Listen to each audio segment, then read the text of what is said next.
Hi, welcome to Everything Embedded. Welcome to this interesting video. This may go slightly above the normal time, but I am sure the time length of this video would be justified in what we are attempting to do in this video. So yeah, make sure you have seen my previous videos which are related to the Qt Painter. Then this video will make much more sense and hopefully will equally be interesting. Well, I was searching on the YouTube for some examples related to TicTacToe, which have a graphical interface as well as some good logic. So, and I wanted it to, well, basically my plan was to write a tic-tac-toe game, but for a microcontroller. So initially, although I'm running this on Mac in Qt, my ultimate goal is to make a tic-tac-toe game for the microcontroller, for the STM32 microcontroller. So all these videos which you are seeing are like a pre, a playground for eventually for things to be taken to a microcontroller world, a small MCU basically. Well, so what are we going to be doing in this video? Well, as you see, we have a tic-tac-toe game in front of us, which I wrote it this morning. Well, yesterday morning to be precise. And yeah, so it's a 3x3 game board. This is called as tic-tac-toe dumb version. I will explain the reason why this is a dumb version. And in the next video, I'll show you how we can make it an intelligent version, the one which is very hard to defeat and which will always win, or most of the time it will win. Right, so what is tic-tac-toe? I'm sure most of us have played it, but just in case if you have not, just I'm sure I will. So I'll click here, so I get a O. I click here, get a O, click here, and you see there is a 3 in a row. The computer wins basically. So, and you can start a new game. So if you put it here, so you win. So as you can see, it's that is the reason it's a dumb game, because I can go and win it. The computer was not smart enough to block me from winning. That's the reason it is a dumb version of tic-tac-toe. I'll explain again. So I click here, and I can click here. I win, which is not smart enough, isn't it? So we want to make this game smarter. So let's try out some few other combinations basically. So again I win. New game.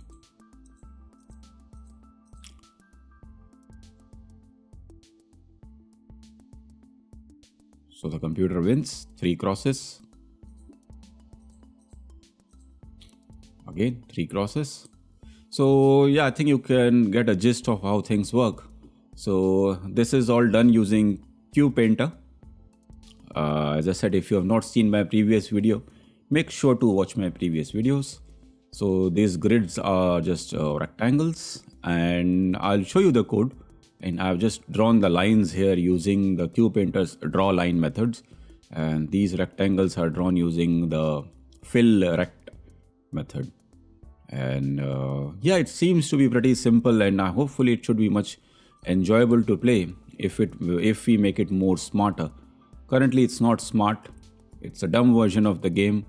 In the next video I'll show you how we can make it smart. But let's cover the basics of this game here, of this code here. What is involved in writing such a game and such a graphical user interface tic-tac-toe. Okay, so let me quit out of this. Let's go to the code here. I will maximize this. Right. So if you have seen my previous video, you're aware that I'm using the same project, but of course it has been modified now for this tic-tac-toe game. So what is there, and what is the game flow like? What exactly is going on in this? Well, to keep things simple, I'll just give a overview of what is going on. So this is a game which has 3 rows and 3 columns. So total 9 rectangles. So that's what we are doing. As I said, I kept things simple in this project. So there are 9 rectangles here. So there are 9 rectangles which are stored in an array. We store them in a array, and once the user clicks on any one of the rectangle, we handle the mouse click. Right, so what do? We just iterate through all those rectangles and see if it is blank, if there is no cross or if there is no circle inside it. We've appropriately put a circle inside it because this is what the user has done. So this is the user's piece is circle. So if the user clicks on the rectangle, we will put a circle inside, and then we check is there a winner. Well, what do we do? A simple check really. We check across horizontal lines.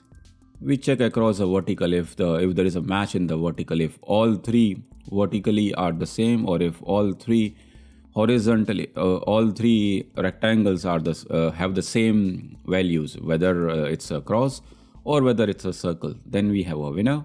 And equally we check for diagonals as well. So very simple check here, and we appropriately populate the message variables here. So whether the user wins or the computer wins, and we appropriately do that. And for those of you who are interested to know how this is drawn, so let's go back here. So in the paint event, there is a method called as draw game board, which starts with drawing the grid lines first, which just calls the QPainter's draw line method, which draws the horizontal line as well as the vertical lines. So let me run again here just to show you what I'm talking about. So here it is, horizontal lines and the vertical lines. So this is what it is, draw lines. This is what it does.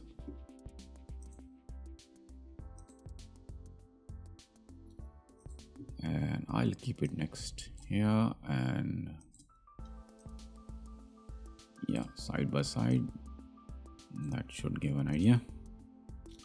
So scrolling down, so we draw the grid lines, then we go through all the rectangles and see whether we should be drawing a circle or a cross, depending on the value which we have stored in an array.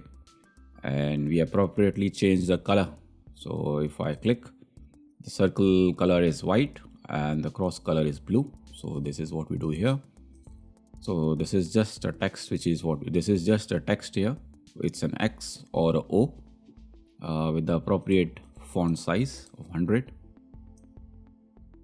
So as you can see, it's a very simple code, to be honest. It's not complicated at all. And then we just draw the message here, this one, depending on the current status, what is going on, whatever is being passed. So again, very simple, draw text. We just call that, and yeah, nothing interesting except for the fact that this is just a beginning. And as I said before, and is there anything interesting in the header file? Well, the header file has a couple of enumerations for the messages and for the game status, whether the game is in progress or if it is or if the game is over. Because once the game is over, we don't want to allow the user to be clicking on any of these rectangles. So once the game finishes, so no matter where you click now, so this is what I'm doing, it should not play do anything further. So that's what this variable is for, whether to let us know whether the game is over or not, and it is set to true only when there is a winner, basically. So yeah, I mean, I think it's. And what about the array of rectangles? Well, it is just a standard container array which holds 9 rectangles, as well as we have another array, an integer array, to hold the values of 0 or 1. So it's a very simple thing. Make sure to watch my previous video, which will actually be a gradual progress to this one, and this will then make it a lot easier to understand what is going on. So you can just download. I'll be uploading the source code to my source code location, the link which is there in the description, as well as it's also going to be in the video as well. So yeah, anything interesting to show here further? As I said, everything is just done by the QPainter class. All the drawing and everything is been done in the QPainter class. I think the interesting bit which you need to have a look is check for winner. How we determine if there is a winner or not. By this is an interesting bit here. And now coming back to our method. So let me start a new game here. So there is a method in the code called as compute next move. So there is a reason I'm calling this as a dumb game, and why this is a dumb game basically. All this compute next move does is it goes through all the rectangles, or basically, and see it will find out the first one which is blank, which has. So let me start a new game here. So what this method did was compute next move. It will start going through the rectangles and see which one is the first one available which has no value, which is blank, and it will just put a cross there. So it is not an intelligent move as such. All it does it just iterates through the rectangles, find the first one which is blank, puts a cross in that, and just exits out. So a pretty dumb game to be thing. So it's not that interesting and it's not challenging. So yeah, so the computer can lose as well. Well, we want to write a game in which the computer never loses, because we are programmers, so we don't want the computer to lose, which is what we will be attempting in the next iteration of the game. So in the next iteration, we will make this method compute next move smarter, more intelligent, which will be using some game algorithms like minimax to do that. And hopefully in the next iteration, by just changing this method, we should be able to make our game a lot smarter. So rather than so now for example, so I can win here very easily. So the user should have blocked, so basically the computer should have blocked me from doing that. So we will make it smarter in the next iteration. Hopefully, I think this will give you a brief taster of what this is about, and eventually we will take this game to the touch-based Raspberry Pi or to STM32 microcontroller. I hope you enjoy this video. Thanks very much for watching my videos. I will see you shortly in the next one. Cheers. Bye bye.